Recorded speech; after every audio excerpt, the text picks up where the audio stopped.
Идея пришла моей супруге Галине Николаевне. Она когда побывала в хранилище Академии наук, и наши мамонты, ну, фрагменты мамонта и фауны лежали, как говорится, на складах, и их никто увидеть не мог. Есть музей, правда, но это он федеральный.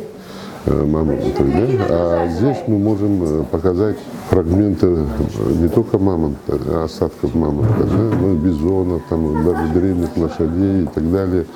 Вот, внутренности даже есть здесь. Да?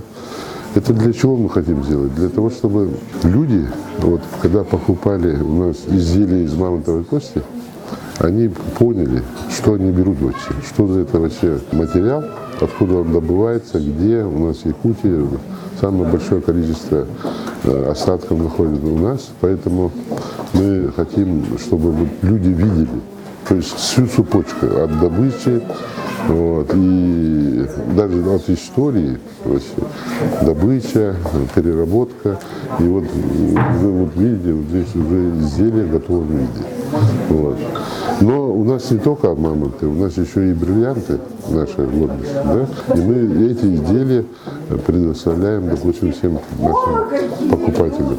То есть это он не только выставочный, это и можно в любой момент и купить, кроме тех экспонатов, которые вот, ископаемые. А вот изделия из них можно купить здесь прямо.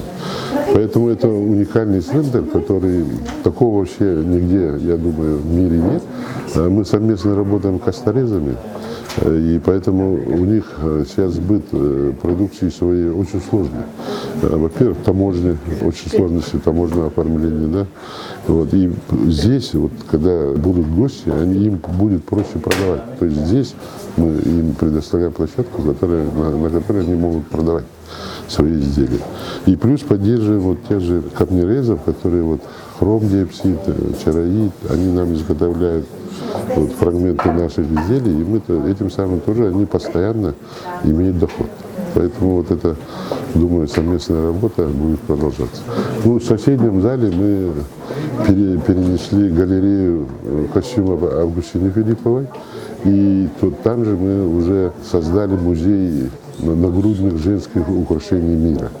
Это у нас больше 30 экспонатов, которые представляют разные страны, начиная, скажем, Непала, Тибета, заканчивая Болгарией, допустим, да, ну еще вот европейским. И все, большинство, кроме двух экспонатов, это подлинники.